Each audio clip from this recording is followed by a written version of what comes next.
I applaud you for being here. I don't do goal setting in the month of December and November, but I do. So I do, and the core we do, because the room is usually half empty. When I do it in January, it's packed, because most of your competitors are going to think about that as they get into January. Is January too late? Yes, 100%. The reason that we have great summers is more than just because it's inventory and there are more buyers. It's because we're so scared and we're doing so much activity in the winter when everything's slowed down that there's a 90-day delay and we start seeing those results as well. I think it's very easy to say, oh, there's more inventory, or, oh, okay, there's more people wanting to buy houses. That's like an easy, but that's not necessarily the reality of it, because things weren't really great the fourth and first quarter of this year. And we saw a huge amount of influx in business across the board in many areas for those people that were really scared. I was one of those people. And so come summertime, we were really, really busy. Cool. So let's get some work done. That's not working. There we go. On button. That helps. Cool. So what we're going to do is simplify the strategic planning process. Get your vision out of your head onto the paper by answering 8 questions to crystallize where your business is going and how you're going to get there. So where am I going to take my business? So this is going to be the most important. The core values. So you have 5 core values. This is what you hire and you fire by. Literally. Now, people can make little mistakes. Maybe they fall off the wagon. So, like, for instance, one of mine is think big. The other is integrity. The other is proactive, right? So those are some examples of mine. Can people fall off the proactive wagon? Yes. Course correct. Go ahead, coach them up, and then get them back on track. If they don't do it and they keep making that same mistake over and over again, I will fire them for not being proactive. If they think small, they're not going to fit in it as well. But I'll be able to uncover those things when I'm in the interview process. So I ask certain questions, like if you asked a bank robber, right, and you're interviewing them and you don't know they're a bank robber, would you rob a bank? They're going to go, no, of course not. Why would I do that? I'm an outstanding citizen. But what I'll do when I'm talking about integrity is I'll ask people, hey, give me an example of a time when someone asked you to do something that you weren't quite sure if it was the right thing to do. How did you respond?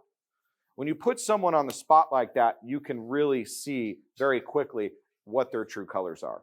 Or give me an example of a time when you did something that you thought you weren't able to do. Or give me an example of a time, give me an example of what you think is a big goal.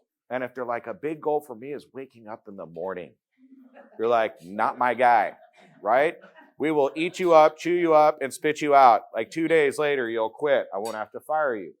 So you have to think core values, hire and fire by. So what are some examples for you guys? What are some core values in this room? This is going to be, yep. Integrity. I love it. Integrity. Passion. Action. Consistent. What else? Professional. Diligent. Knowledgeable. Do whatever it takes. Whatever it takes.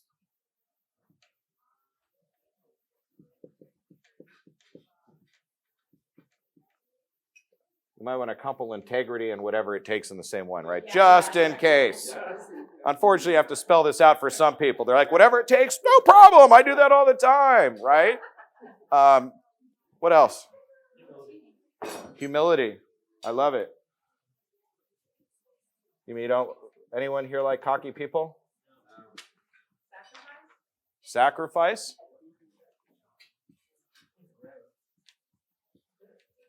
Sacrifice. So I'll give you an example. If I'm interviewing someone there's a fine line when I'm looking at bringing someone on board I can't have someone that's I can't have someone that's too broke, because then I'm going to wear that burden.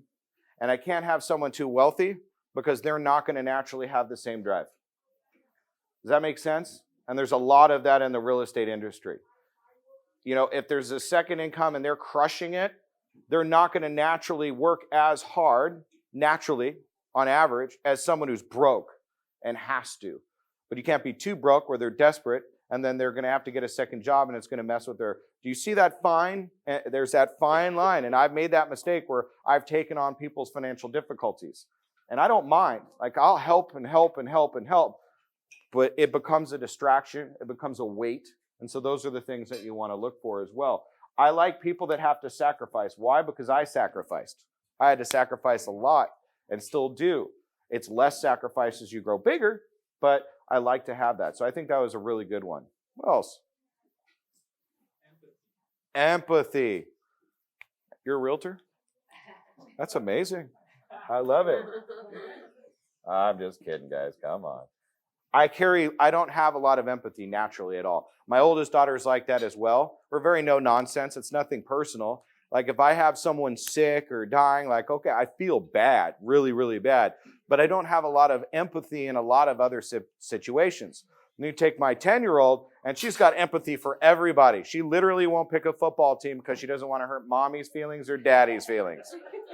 My other daughter's like, sorry, Mom, your team sucks, right? There's no empathy. She doesn't feel bad at all. So it's important that if you want to have people that are like you or going to think like you and act like you and behave and be around your team, that they are empathetic. That's important. Now here, what's that? Patience. Now here's a tricky one. With patience, for me, I love focus, especially the average attention span 7 seconds these days. Patience is a double-edged sword in our business because patience doesn't pay. Like, there's nothing about our business that involves patience. And when it does, it can get expensive, right? So I want you to think, I'm playing the devil's advocate on some of these because you want to be patient with clients. That's okay, but you can't be patient with your lender. You can't be patient with your title. You can't be patient with escrow, your appraiser, your home inspector. All of those people you can't be patient with. Unfortunately, because what happens is, if there's a snag, it trickles back, and who does it fall on? You guys. It's always your fault, right? You guys don't do anything. Stick something in the ground, stand out there, serve a couple bagels, make 20 grand, right? People are confused on this. But I think making sure that there's that fine line. If you're going to make patience one of your core values, you have to also make one of the core values sense of urgency, right? Patience for people, sense of urgency within the process. I'm naturally impatient, so it's very easy for me. It works well. I do a 10-day close. Why? Because I'm not patient enough to wait 30 days. I see a 60-day escrow and I'm like, oh my gosh, I cringe. I hate them, right? So that's just naturally who I am. So patience is not one of my core values. Then I want to ask you really to dive deep. Of these core values, do you embody them 100% of the time? 90% of the time. Let's just say 90, right? 100%. No one's perfect, but 90% of the time. If you're going to have a core value that you're going to stand by, then it's really important that you exude that example. Because if patience is one, and it's one of my core values, and they're in my office for about, I don't know, a day, they're going to be like, this guy's a hypocrite. If they're going to go empathy, they're going to say, he's a hypocrite, right? There's certain things about my personality that aren't. Say, well, no, I feel really bad that unfortunately the appraiser wasn't able to get there and broke his leg, but I don't care. Go find me somebody else to get it done, right? That's just naturally. So you want to make sure you're aligned with these because people will sniff them out and you don't want to be a fraud. And it's not like you're being a fraud on purpose, right? Because here's what I want. I want things out of other people that I don't have. So do I have people that are patient? Yes, lots of them. People that carry empathy? Yes, lots of them. Why? I need to counterbalance what it is that I lack so that together we work really well together. Now, starting this out, if it's not for a team, I use the hire and fire, but this is also the basis of your business. When we're thinking about marketing ourselves, marketing yourself as a realtor, marketing yourself to clients, pitching clients, your elevator pitch, you should know what you stand for in at least 5 areas like that. Correct? Now, we threw out some great ideas, but making sure you know what you stand for and what your business is about and what separates you, that's really important. Fair enough? Awesome. To be genuine, you got to be yourself, right? This isn't the acting business.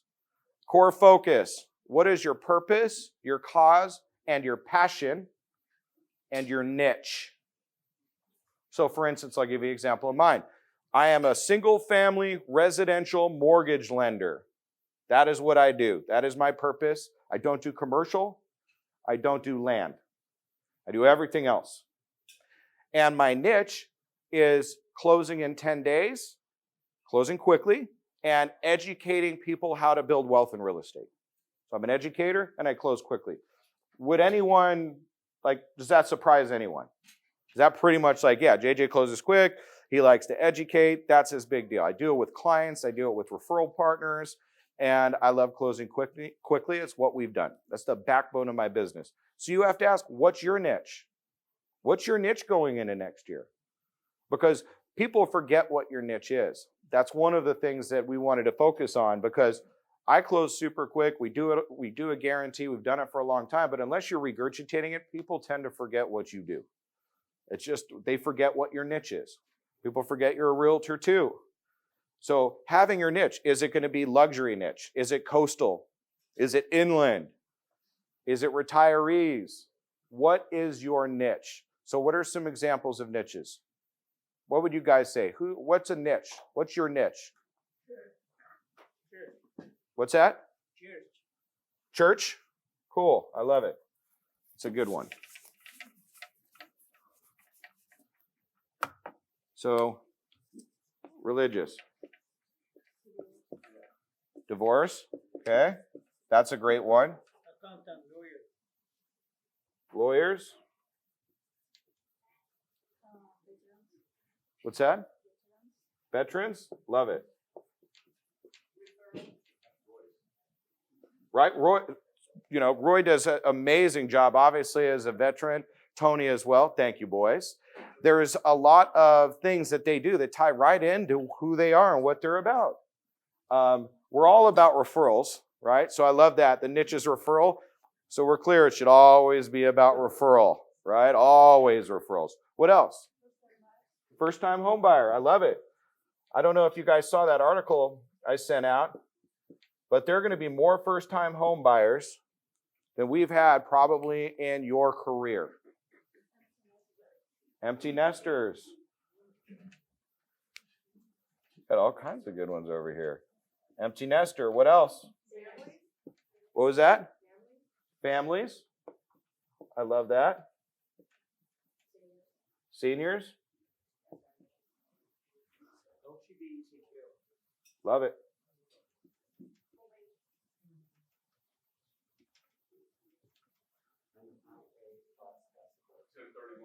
$1031s. I'm going to put on my luxury.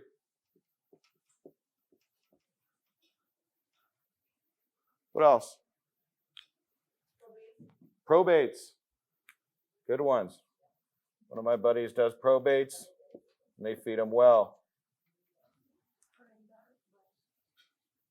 So we've got religious, divorce, empty nesters, families, seniors, 1031s, lawyers, veterans, first-time home buyers, LGBT, probates, luxury,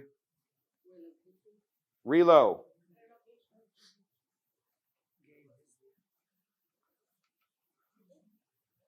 Cool. Do you see how important, what's that? Investors. Right?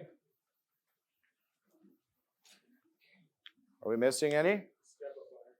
Step up.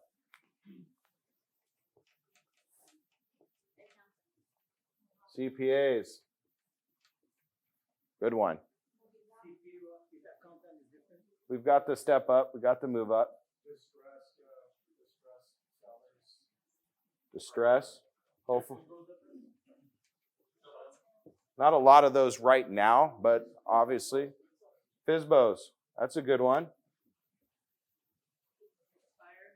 Expireds. So here's the deal. When you focus, can you focus on all of those? You could, jack of all trades, master of none.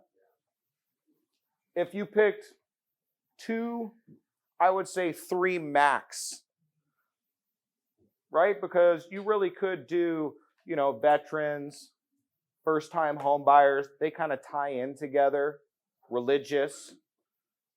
I mean, you can tie in 2 or 3, but I would say focusing on maybe 2 is the most important thing. I think as a whole, my observation is, and this is on the lending side, title, there's an identity crisis. If I ask someone, oh, what's your core value and what do you focus on? People aren't really sure. And I think that you need to know exactly where you're going to fall or where you want to fall. I don't care if you fall there right now, but you need to have an idea of where your focus is, because that's where you should put all your time and energy and focus in becoming a master. We see all of these, like if we use the examples of some really big realtors, right? You got Tim Smith and Sean and some of these guys. I can guarantee you they know what their focus is. It's a luxury coastal market. And then from there, sure, they have buyer's agents and then those buyer's agents underneath them. When maybe one buyer's agent focuses on veterans and the other one focuses on relo. That's how you build that team to handle and service all of these folks. But if it's just us or just you, you need to pick who that is. Who are you going to be? Who do you best represent? Who are you going to focus on? Fair enough? Would you recommend for an agent to look at their past year business to see where their business was coming from? I think a lot of agents don't do that. They don't lead track their business. If it was a referral, if it was from their farm, if it was, from their church group, that it was all referral based. Do you find that a lot of agents don't do that? No, that's a great question. How many of you know exactly where your leads originated from? Most of you. Not all of you. Most of you. And that's okay. It's usually about 50-50. How do you feel that it's probably important to know that? Do we make that mistake? Like, I just realized one of my past clients, he came back, this is the 4th time. And I just realized that because it'd been pretty close together. He's buying investment, then another investment. So it kind of rung true with me. But how many times, let's say over a 3-year period of time, someone's used me maybe 4 times or over that 4-year period of time, kind of easy to just be like, oh, hey, great. It's not as easy to remember. So unless you have a system and a way to do that, CRM, if you don't have a CRM, you need to get all of your data in a CRM. I know it's painful. It stinks. We're going through upgrading our CRM too, but it's a necessity. You need to know where your top 50 past clients, who they are, and where they came from. Agreed? And you have to treat them and love on them a little bit different. Agreed?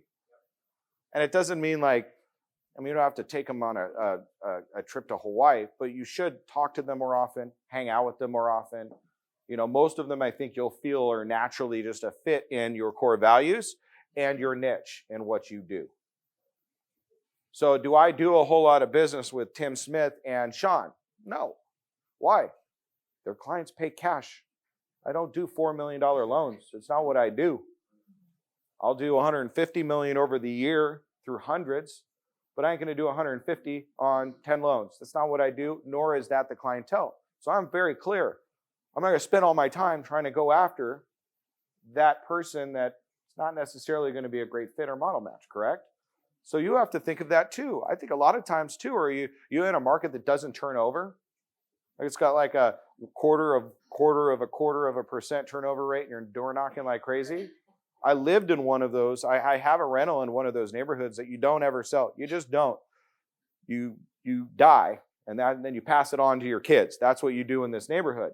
And so there's a very low turnover rate. But I see a lot of people in and a lot of people out and a lot of people try, but no one's ever going to sell the homes in those neighborhoods, or they'll rent them out until they're ready to move in.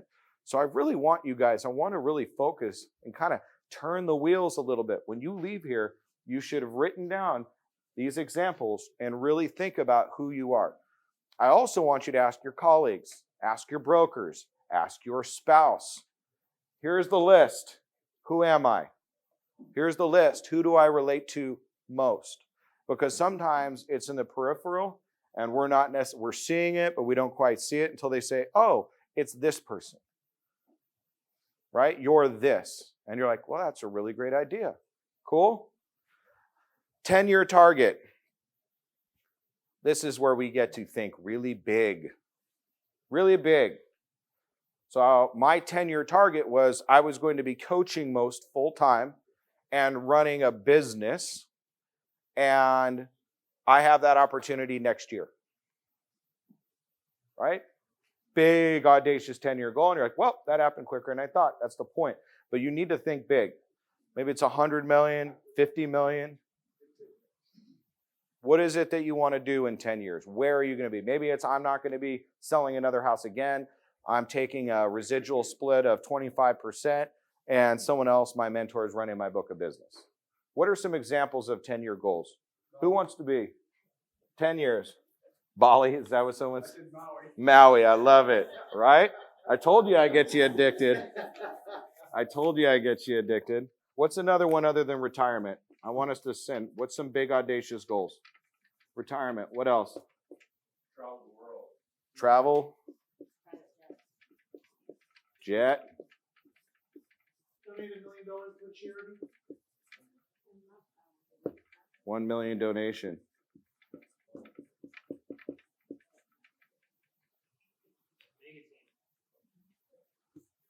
A team. What else? Close $6 million. 6 million. Let's think bigger though. Right? So let's go. Let's say you're doing 10 million a year in real estate. Where do you feel as though if you followed a plan and a process for 10 years straight diligently where that could be? Could it be at 100? I would agree.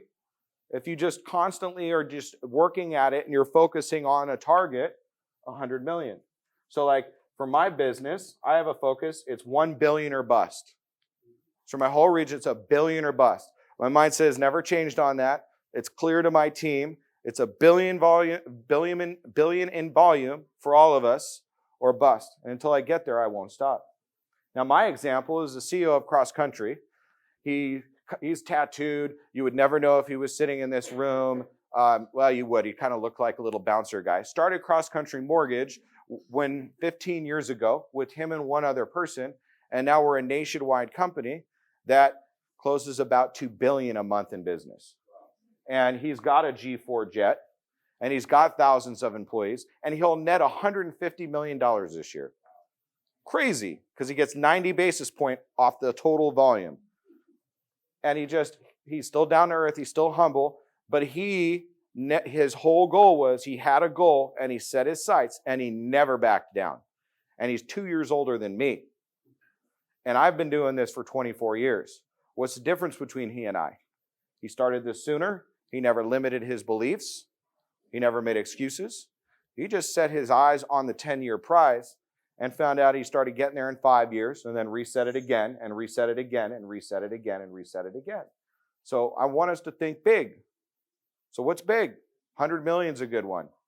I like retirement's a big one. 100 million. A team working. Family vacation. Cool. Take all your family, your children, your grandchildren. Go to Paris for a month. Paid travel for the family. Save $1 million.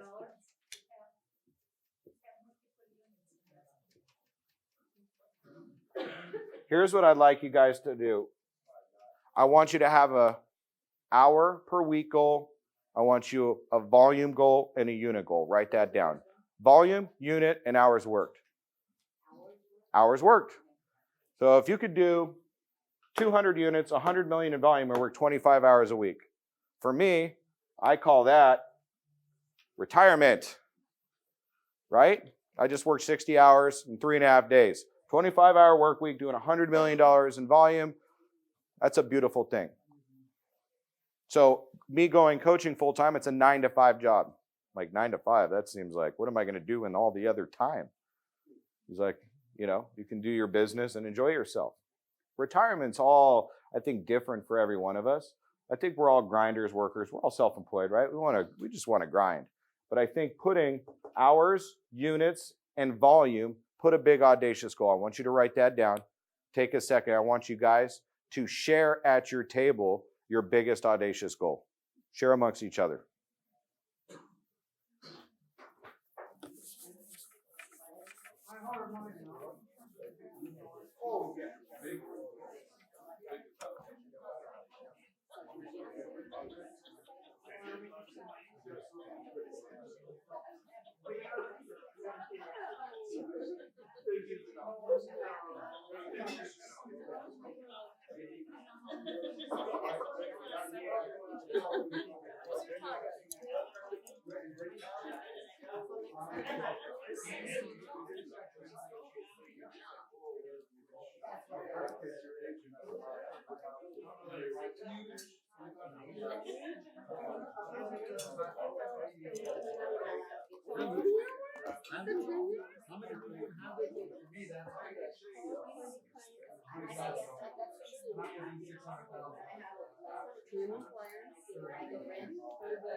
All right, let's bring it back. Let's bring it back, everybody. So here's the deal. All right. So why do we start with the 10-year vision first? Why do we start with the 10-year vision first? We got to work it backwards. We got to work it backwards.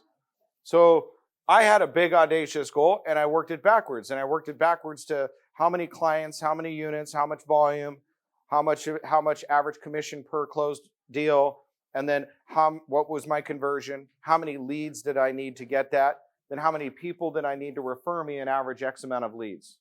Once I knew that, what did I need to do? I just needed to attack.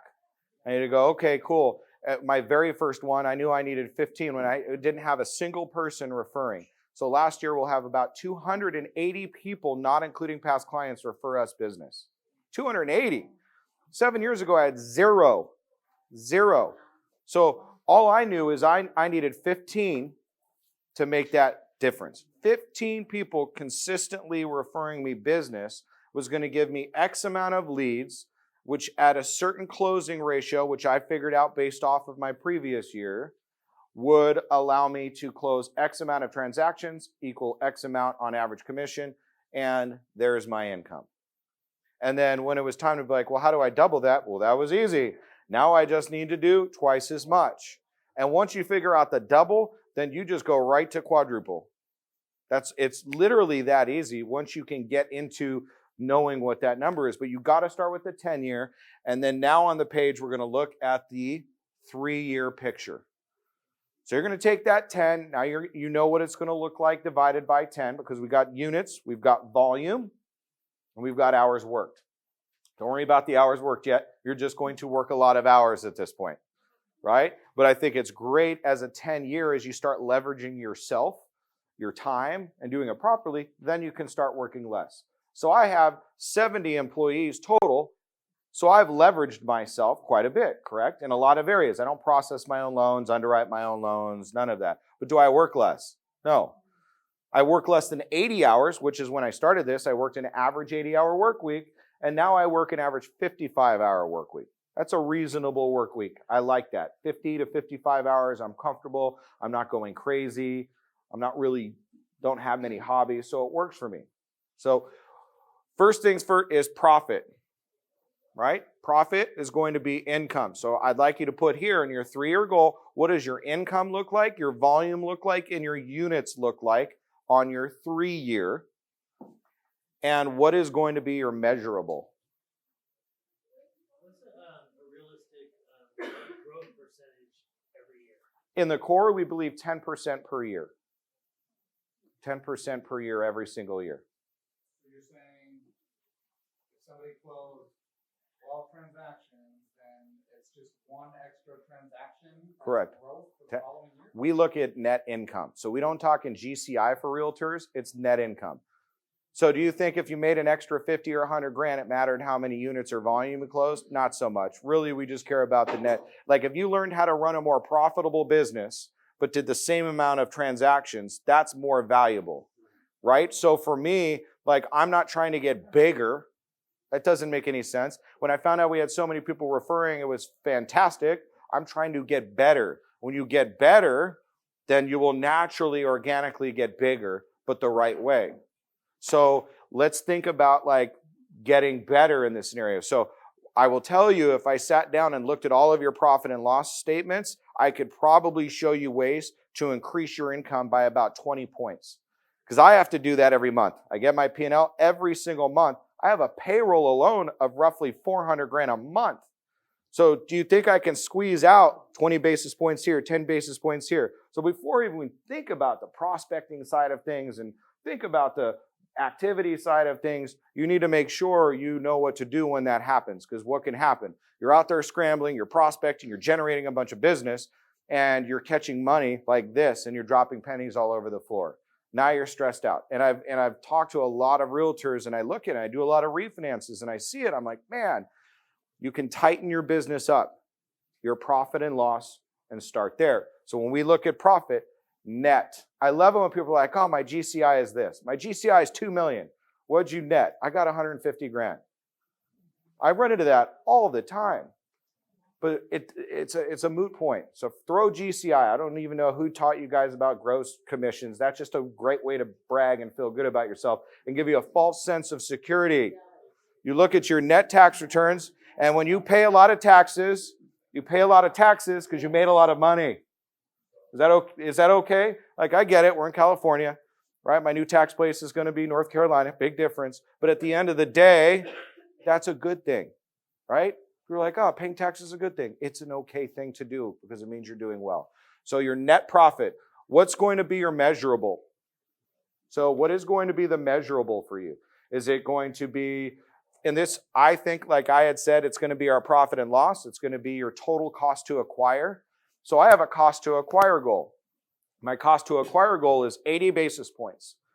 So I'm going to show you guys something in the mortgage business that'll kind of trip you guys out.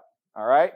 So average commissions are 2.5% to 5%, just on average, right? 2.5% on one side, right? Everything's going crazy. And then you got 5% if you double end it, right? In a kind of average world.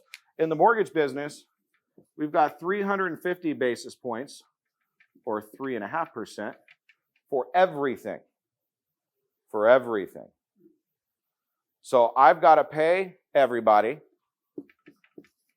right? I've got 250. And then you've got commissions, minus 150. There's not as much left over as you thought. So do you know why I live in a world of counting the pennies? Because this right here can be as much as 150, or it can be as low as 80. This is right here, not so much this. I can't bump my rates up so we're not competitive. You need to be competitive.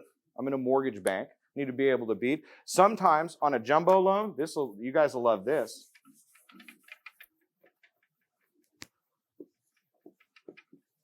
Jumbo loan's got 270 in it. That's it.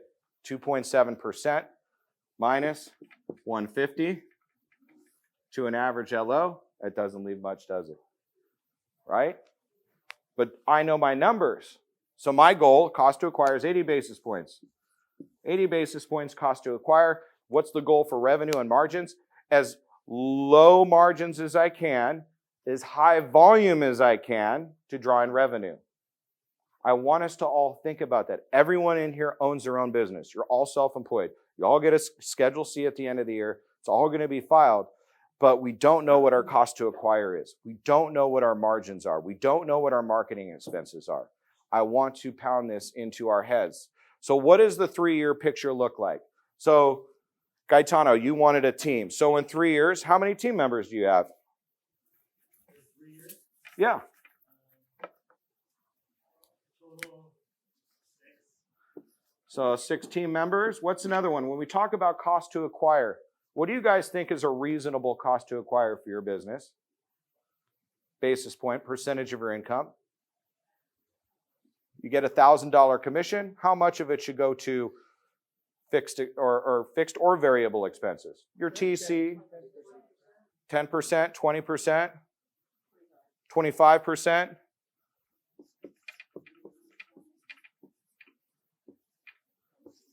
CTA, cost to acquire, 10 to 25%.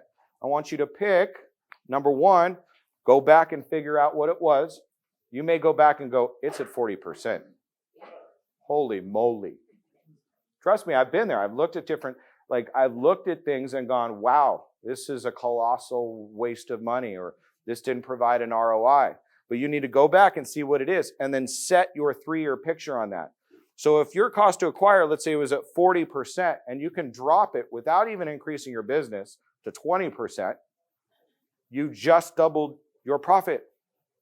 How much easier is that than going out and knocking on doors? A lot easier, right?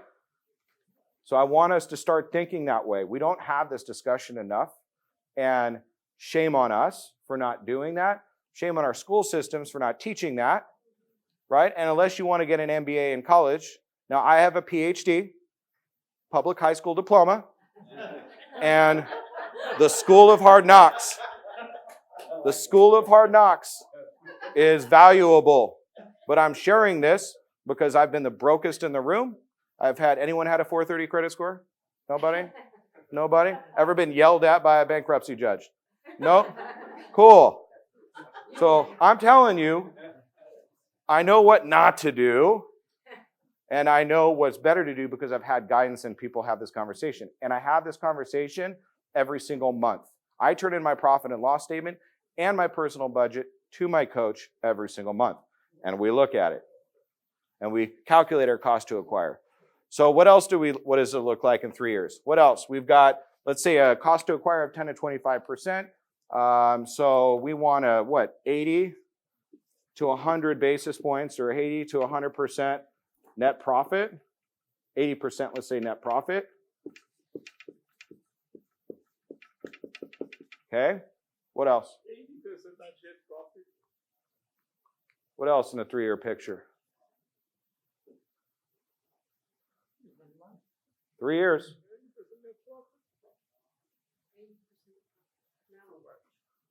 It's too much. I know.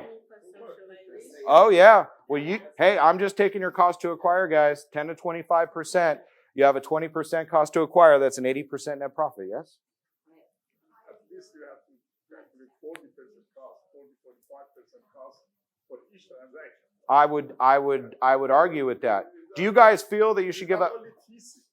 Well, membership, it is advertisement, it is kickback, and everything. So do you know what draws this percentage is volume in units, correct? So you can either spend less, make more. That's it. I would argue that 40 to 50% of your commission should not go up. Most of clients are asking,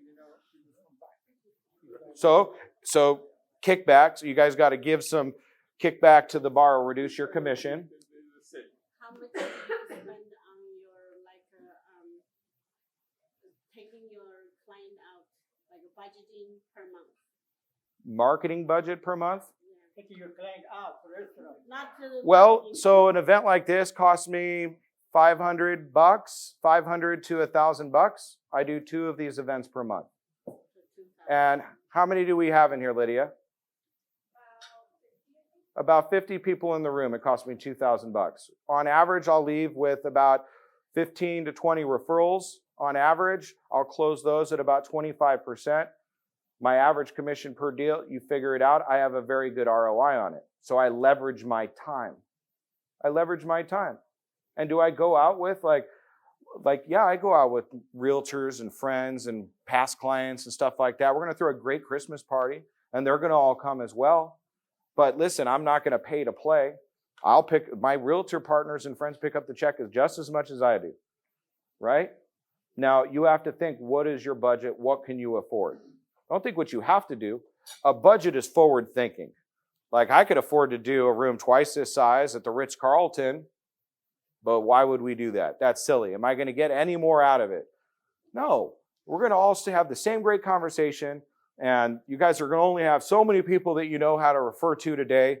It just is what it is. So it's trying to do it on as low of a budget as you possibly can. My budget on average is going to be about $2,000 to $4,000 a month for my personal production team. And that closes $125 million in business at 250 transactions per year. Right. So do you know what I do for birthdays? A lot of times I do a birthday box. So all of my clients get a little birthday box. A little box. It's got a little cupcake in it. It's got a little candle. It's got some matches and a little blow thing. and little instructions on how to celebrate for your own birthday. It says take candle, put it inside, light match, blow candle, and there's a little balloon inside. It cost me about $2 for the whole thing. Do you know how many phone calls I get? Tons. All the time. And what do I say? Hey, happy birthday, fantastic. Do you know anybody else that would love to celebrate owning a home this week? And ask for the business. So you can do things consistently. So I do leveraged events. We do past client parties. So we just did a pumpkin patch, right? I'm giving you guys ideas. These are all good things to write down. Pumpkin patch. It cost us $900 at Zoomars. $900 total. We gave away 100 pumpkins. There was a big, all the kids came up. It was $900. We walked away with 17 referrals from past clients. 17 referrals from past clients at that event. So I do 2 past clients per year. I'll do a movie event. That's $2,500 for the movie, and I rent an entire theater. We'll put about 250 in that, and I'll usually walk away with about 20, 25 clients. Do you see how my events pay for themselves? Right? But realtor is different. We're showing the houses. It's lunchtime. The guy says, let's go have lunch. Okay. Go have lunch. We have to pay for it, and after that, maybe he doesn't buy the house. So how many of you, what is your guys, let's throw out some budgets. What do you guys feel monthly is a fair budget for lunch, for take out your farming and your marketing and stuff like that? Like forget the mail drops that yield 1%. Forget the Zillow that they're going to take 35%. Let's go down to referral-based business. Referral-based business. What do you think is a reasonable amount of budget to spend?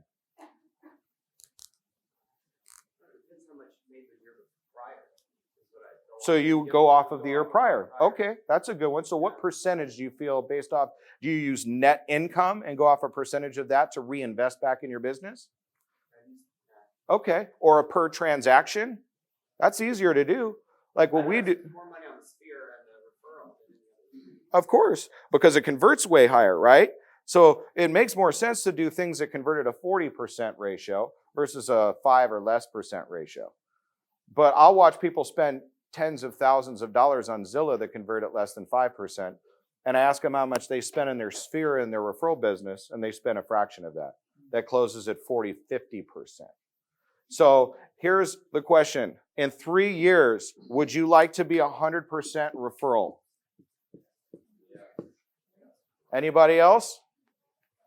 Cool. So the core comes from a company, Brian Buffini and Rick Ruby. So Brian started his company, Rick started the core. They came from a company called Buy Referral Only. You guys know what Buy Referral Only is all about, right? Buy Referral Only.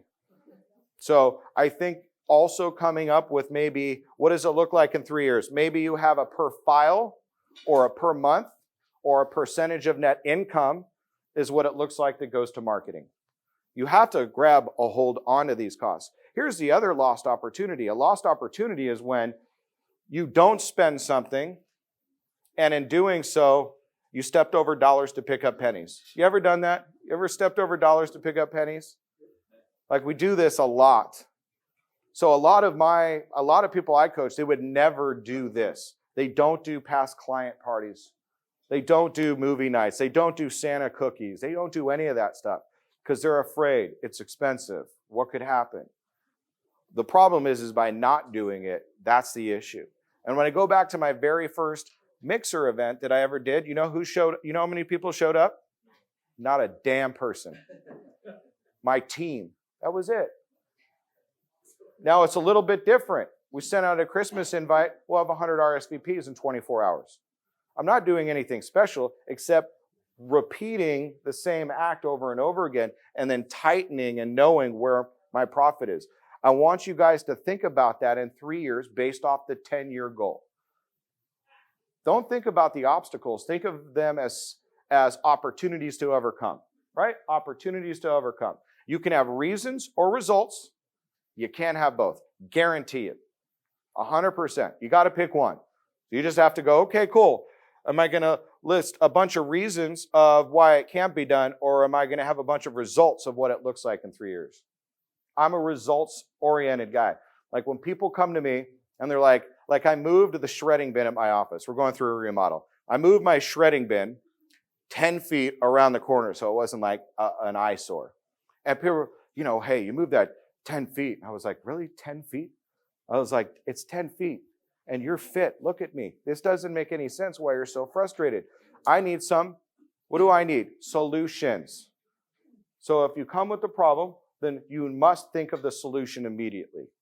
There's always going to be problems. Solutions-based thinking. Write that down. Solutions-based thinking going forward. That's going to be the game changer. The game changer for my boss and the game changer for me was that there wasn't anything. I tell him, I'm like, unless it involves walking on water or turning water into wine, I don't want to hear why it can't be done. Because even those have been done before. Just probably not by me. So anything outside that means it can be done. It just needs to be thought through. So vision, 3 uniques. So I want you to have 3 uniques to your clients. Now we talked about, when we went back there and we talked about what your niche was. So the niche, I don't want to think about the niche. So once you've got your niche, what are your uniques? Right? So close loans fast. So our uniques would be 10-day close, per diem guarantee, deposit protection. Those are pretty unique. When I teach at the core, we've got 1,000 people. It's not very common. Those are now, there are people that could probably close fast. There's some people that'll do the guarantee from time to time. But those are my 3 uniques. Those are the things that I'm going to make sure that people know what my value add is. And my 3 uniques to my business partners is same as cash offers, reputation. I get offers accepted because it's on my letterhead all the time. And then it's going to be education. I'm going to show you guys how to make more money. I promise. I will show you when you come here how to make more money by just tweaking little profit and loss, setting your business plan, your goals, right? So those are 3 very uniques that I do and I focus on. Those don't change very often. Why? Because they're unique. We're all unique individuals. We all attack business differently in different unique ways. So they can change. And what's the proven process? They're going to be held to metrics. So I can look at my closing turn times. I look at these all the time. It's going to look at my leads or referrals. And then also for my uniques is how many checks I've had to write for the on time or the deposit protection, which isn't fun. Right? Trust me, I had like 2 $35,000 deposits, holding my breath. But that's part of what I do. I can always go back. And then most importantly, testimonials. We send them out to every single client, and 90% have to be perfect. And if they're not, then I call them, and I talk to them, and I apologize, and I own it, and I send them a piece of pie. Why? Because you go to a restaurant, the food sucks, the service sucks, you get a free piece of pie. So we literally have stacks of Marie Callender's gift certificates of pies. And I go, I apologize for not only getting the pie on my face on yours. I assure you it won't happen again. Dessert's on me. Hopefully this makes it a little bit sweeter. And I call them and I tell them and I own it. So you own it, you fix it, send them a little pie, problem solved, right? It's like $10 a pie. But I will tell you, it goes a long, long way. So those are different uniques. So what are some uniques for you guys in this room? I want to hear some uniques. Personal service. Personal. It's a good one. What's something more specific, right? Personalized. So for me, I'm 7 a.m. to 7 p.m., 7 days a week.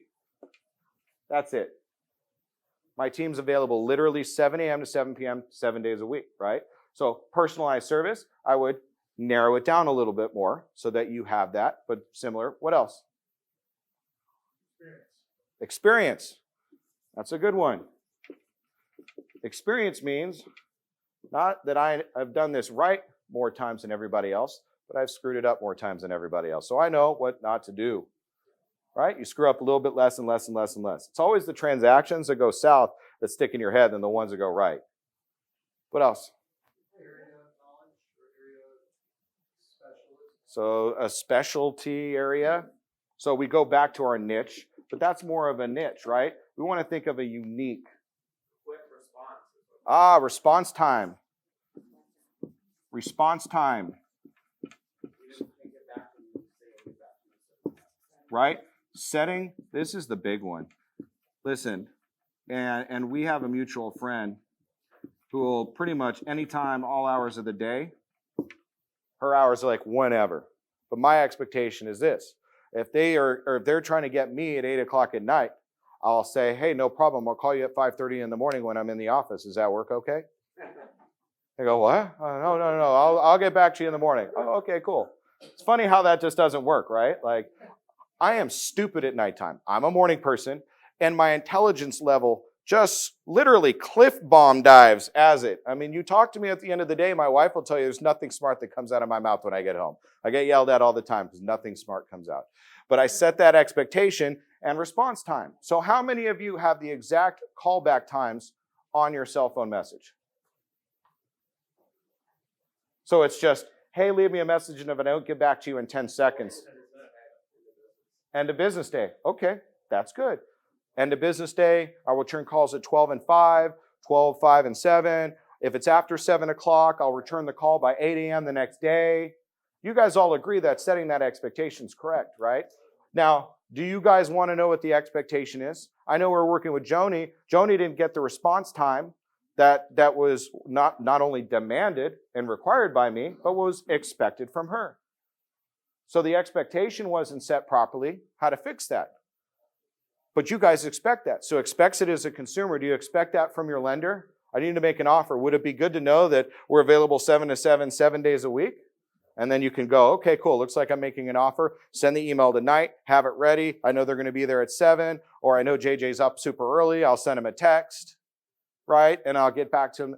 But you know what that expectation is.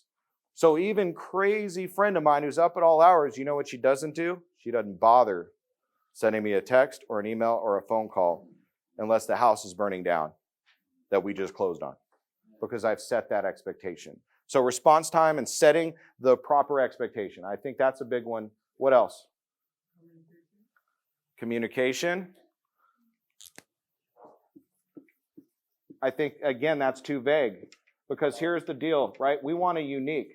You're all going to say, a lot of you are going to say experience, a lot of you are going to say you communicate. So, yeah, bud. Doing what you said. Now,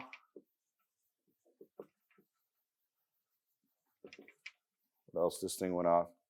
Oh, there it is. Here's the deal. Do you see at the bottom I put proven process? Do you see I told you I have metrics? I have ways to be able to prove that my uniques are happening. And then I look at them every week to make sure. So every week on Friday, we pull the metrics for turn times. We pull the metrics on volume and units and all the production stuff, but we pull them on turn times to make sure that we're turning things around. And then we're also pulling all the reviews. So every single review that comes in, we look at it. And it's a great time for us to brag, but it's also to make sure that we're hitting our 3 uniques as we promised, correct? Now, when we talk about helping people make more money, you guys all see surveys, right? And I ask you guys to fill out the surveys, right? One is so that I'm continuing to get better, but the other is to make sure that I'm doing what I say I'm going to do on the unique aspect. Am I helping you? Cool?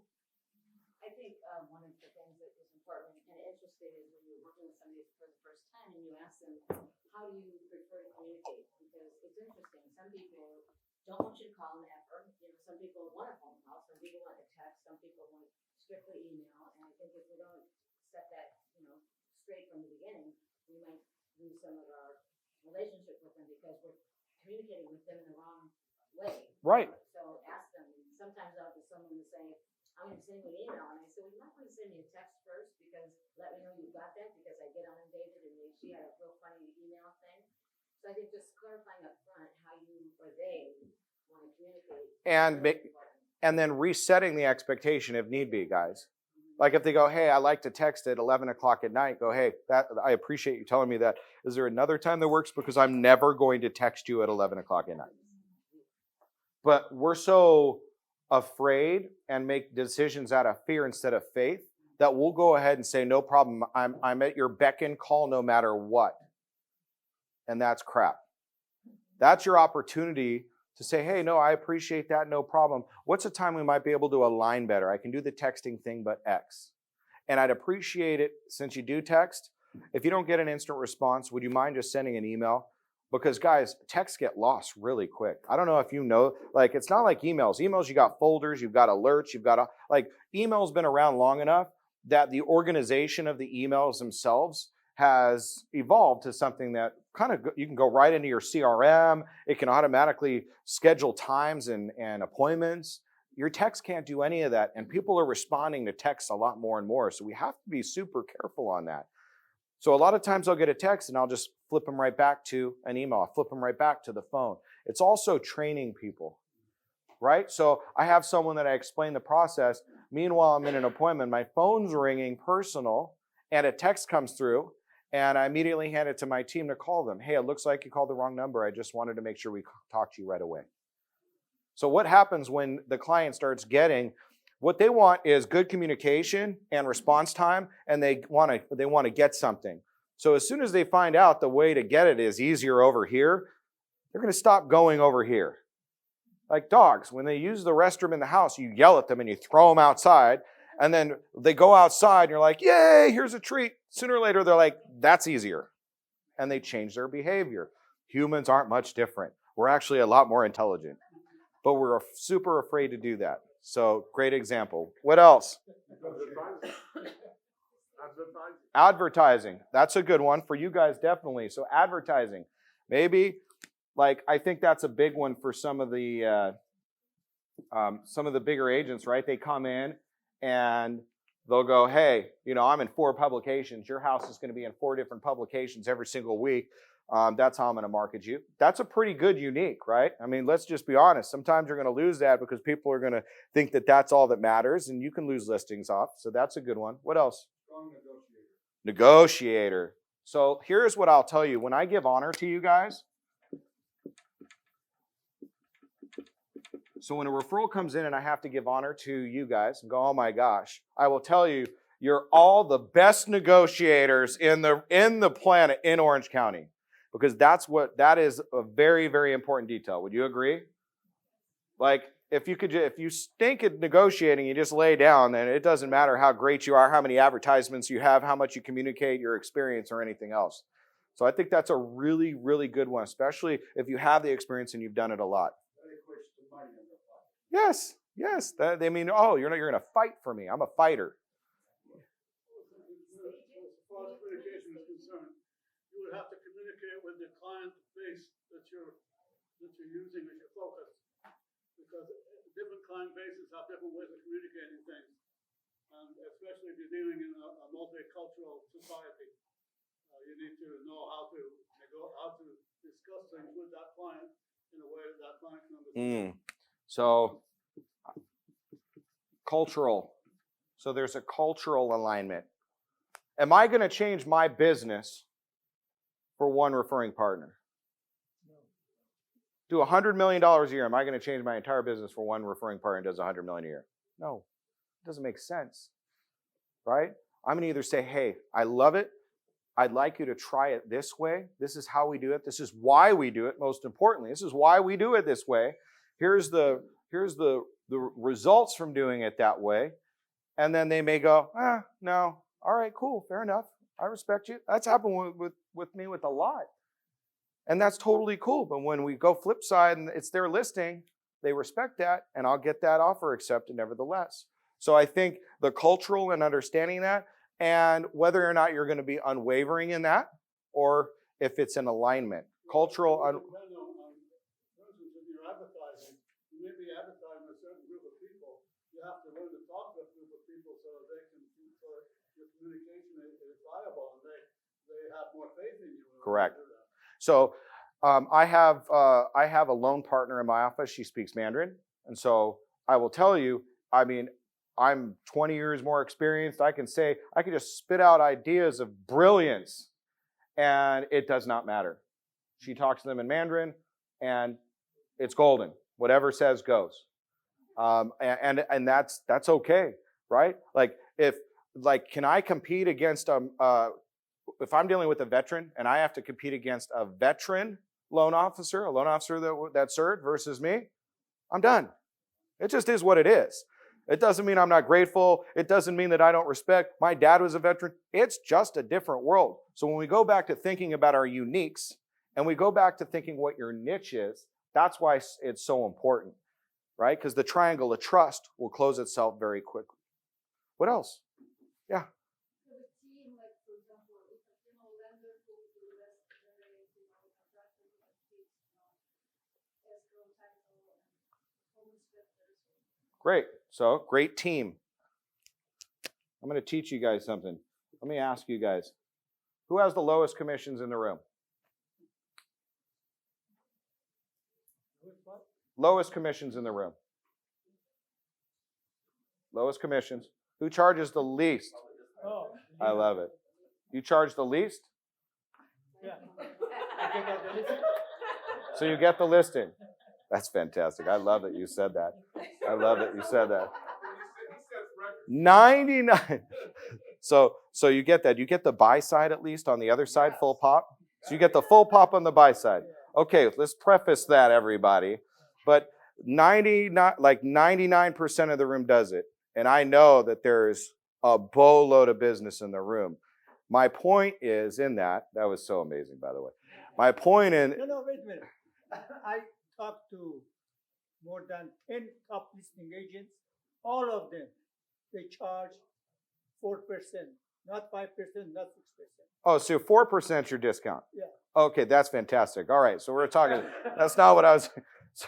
So my whole point is, does price matter? Yeah. If you're in relationship, does price matter? No, it never does. Don't even ask. If you provide enough value, does price matter? No. When does price matter? You don't have value. You're not unique. Right? That's it. So what we're doing here isn't just a plan, it's also how to keep revenue up because you're crystal clear on your uniques and your value to the client. And when you're confident and know who you are and where you're going, they will as well, in which case they won't question what it is you're charging. Fair enough? Cool. Most of the time. You never close all the time. My dad always said, and I always screw this up, and I've heard it since I was 5. You could please some of the people all of the time, but never all of the people some of the time. Right? So that's just the reality. I know, everyone screwed up. All of the people some of the time, but never some of the people all the time. Meaning no one's going to be happy all of the time. Not one person. All right, traction. This is the fun one. This is where we get to complain. So our 1-year plan, this is going into next year. 1 year. So your future date, your minimum, your maximum, and your measurable. So I will tell you, I have a minimum goal and a maximum goal. Why do I have a minimum and a maximum goal? Yes, I have a max goal. You know why? This comes back from a very dysfunctional relationship with my mother where nothing is ever good enough. And I will tell you, it's very profitable, but it's all-consuming and very unhealthy. And we all have families, we all have ourselves or relationships. So could you imagine you have your goal and you have a max goal and sky's the limit? It's never enough. It's never enough. It's never enough. Now, I have my minimum goal that tells me whether I suck or not, and I'm okay with that. Like, if I don't do at least this, I suck, and I need to really work on my business. I'm okay with a little self-deprecation. But the max says, hey, man, if you're in here, you're crushing it. Pat yourself on the back. Life is good. You're okay. So it's okay to have a max goal. The other thing is that max goal, when you start pushing that max goal and you've gone above your minimum goal, you start feeling really good. You start feeling really good. And what do you want to do? Now you want to adjust your minimum and maximum goal. And that's okay. So what does that look like? What are some of the goals for next year? Let's share some goals. We've obviously been thinking about this. So now we're working from our 3-year, and we're going back down to our 1 year, which is most attainable, which starts, by the way, there's only about 2.5 to 3 weeks of prospecting left. And that's it.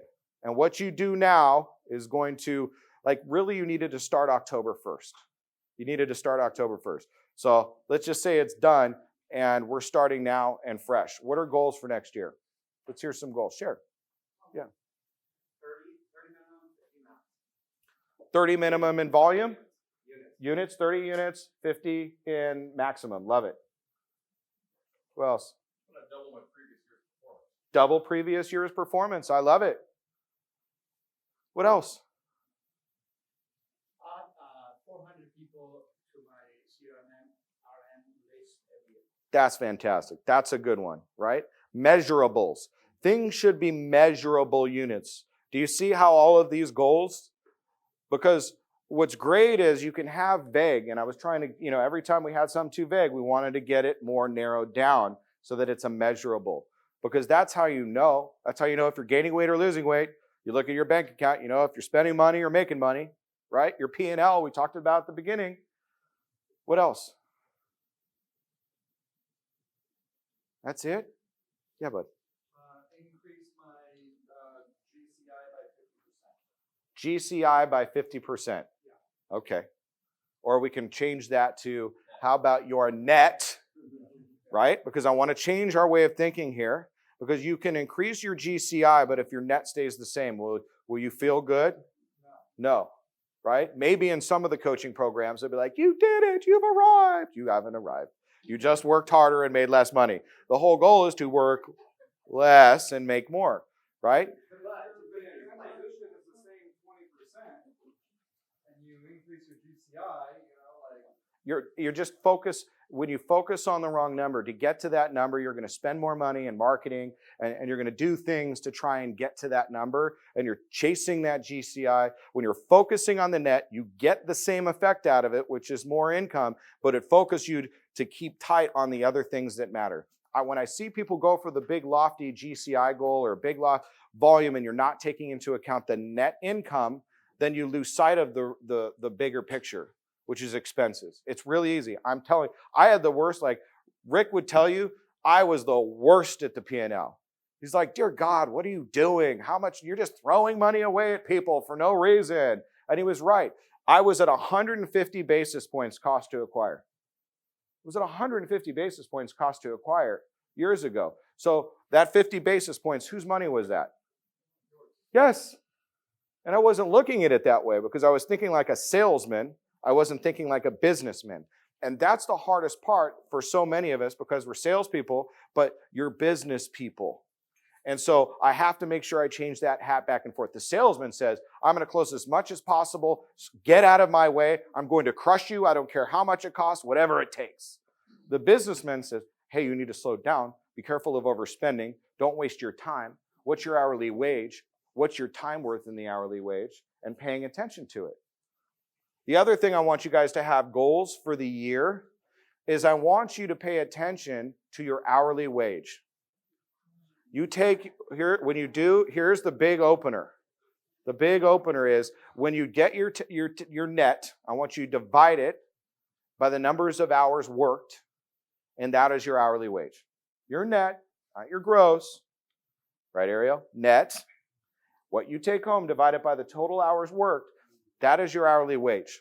So when you look at that and you start seeing some of the activities you're doing, I want you to think of it different. The other is I want to take the total net and divide it by the total number of referrals that were given to you. Now you know what the cost per lead is. Not the cost per lead, but how much each lead is worth. Yeah, buddy. I make $5 an hour. $5 an hour, I love it. So that is very good to know. Only up from here. It's only up from here. You and I need to sit down more often. You realize that. Is that some? So his goal is to get to $10 an hour next year. I think you've got this, brother. Well, at least it was like that for a couple of years. That's the money talk. Like we've got to have, especially some of you new guys that are getting in the business. The sooner you learn this, the better. Right? I always joke, my daddy was great. Like when he would give first and last month's rent, that was the first and the last month's rent check they were ever going to see. My dad was terrible at money. You know, you have the rich dad, the poor dad. Rick, who owns the core, is my rich dad. My dad is my poor dad. Now, lots of lessons from both. I don't take anything away. But no one taught us this. Most of us didn't have this taught to us at a young age. It's English, math, science, all of that fun stuff. Get you in, spit you out, get a job, kick in the butt, good luck. And then we get in real estate. Boy, did that piss my mom off.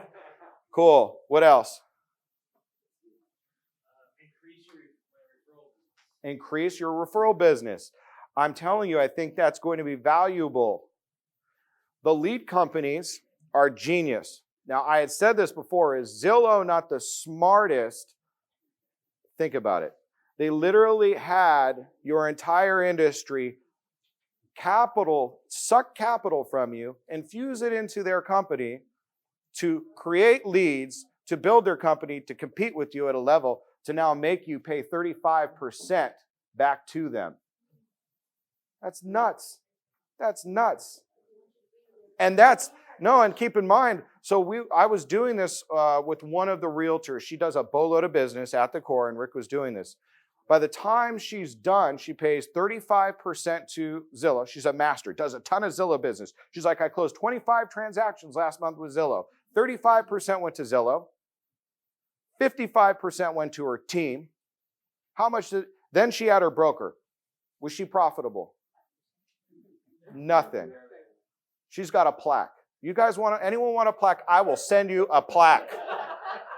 $5, beautiful plaque. I'll put it in colors. I'll make it all fancy. But you see what I'm saying? I really want you guys, this is the game changer, is referral-based business. There's going to be, the more that they can sell leads to more people for more money, they will. My industry was commoditized a little over a decade ago. So I was one of the first loan officers in the country to take LendingTree leads. Doug Lebda was faxing him to the company I was working for out of his garage. He's since bought and sold that company for hundreds of millions of dollars since then. And we went from giving it to 2 lenders at $10 a piece to 5 lenders at $50 a piece. What did they learn? Do they care about conversions? Oh, they don't care about our conversions. That is completely opposite to their goals. Their goals are, if it's converting too high, we must sell it to more people. So who controls our conversions when we have referral-based business? We do. And then that's activity. All right, let's look at this. Rocks. So rocks for the quarter. Rocks are going to be, anyone had a rock in their shoe before? All right. So we're going to talk about issues list and rocks list. So these are going to be things we know that are going to come up, and who is best to attack them. So maybe it's going to be lender, maybe it's going to be your TC, maybe it's going to be your RP1 or Realtor Partner 1, which is your internal assistant. So what are some rocks of, maybe it's the economy. So one of the rocks for the corner, one of the issues is probably going to be more politics. So rocks for the quarter, who? HOA. So HOA from what standpoint? They are creative. They want to tear down something in the garage that has been there for 35 years. And they can't. Well, they can, but they stop my escrow. It has to be closed now. So HOA, that's a concern. All right, HOA is a good one. What else do we have? What other rocks did you guys run into this year that you can expect to be reoccurring next year?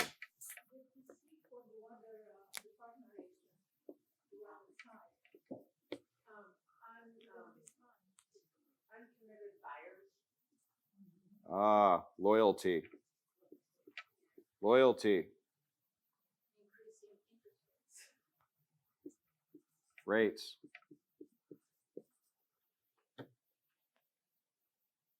What else?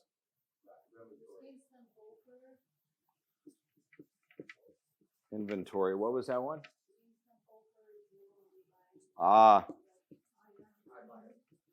Instant offer. Do you guys know how much Zillow has budgeted to buy real estate over the next 12 months? Over $1 billion. Yeah. It is what it is. It's their cash. Now keep in mind, as a technology company, they trade at almost 3 to 4 times earnings of any real estate or mortgage company in the country. Once you can do that, you just go buy a real estate and a mortgage company, which is what they did.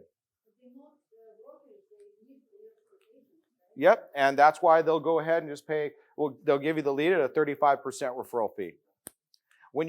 Here's what I want you guys to know. You control the lead, you control everything.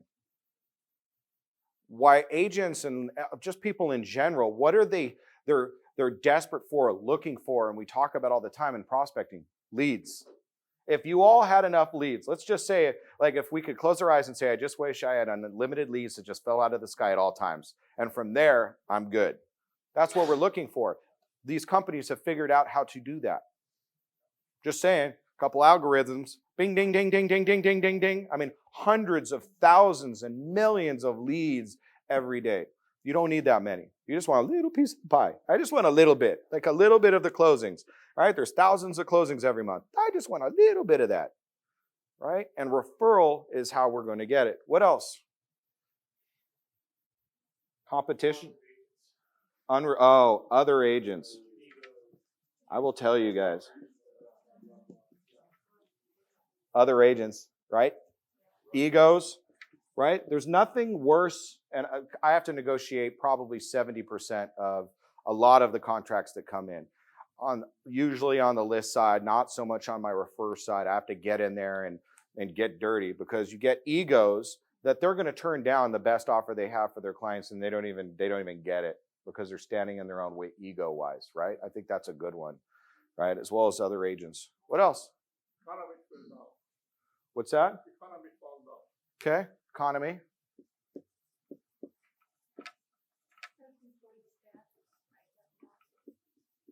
The self-employed.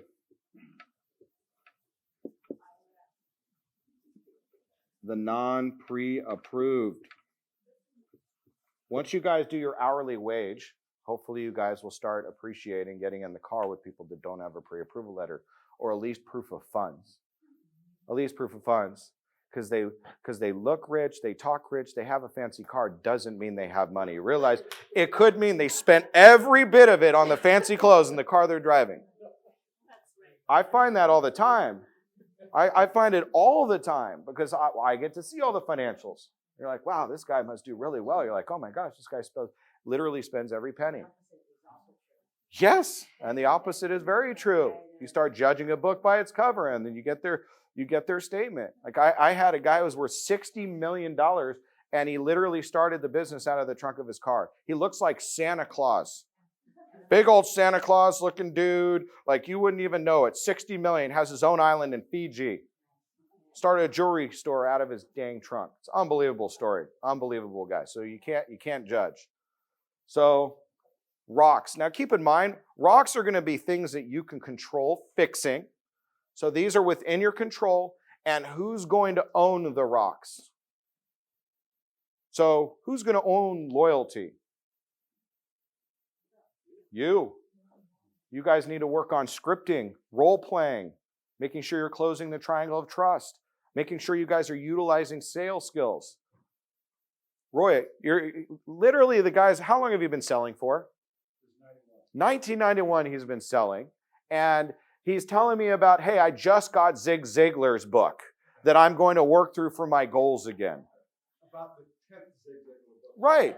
Always working on sharpening your tools. That helps with loyalty. Here's the fact. No one's loyal until you get them to be.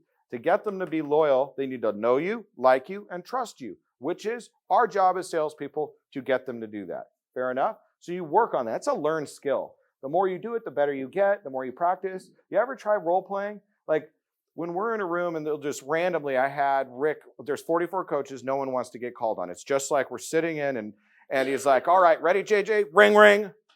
And you're just like, oh my gosh, I want the triangle of trust. I want the fear assumptive close and the lower the bar close. Ready, go. And you're like, oh my God. And everyone else is looking in the room like, oh, thank goodness it's not me. But the more you practice, the more you do that, you realize that you can use the triangle of trust and the fear assumption close and the lower the bar close. That's a different class. And then when you give loyalty, it comes back. I think Always. It's always. Dude, that couldn't have been said any better. If you're not a loyal person, should you expect loyalty? Cool. Then take it off your list as an issue then. Rates. You can't control rates, but you can control to make sure that your clients have the best experience and the most competitive products out there, correct? So rates would be your lender, right? You would have loyalty would be you. Inventory, you can't control that. That's going to be an issue.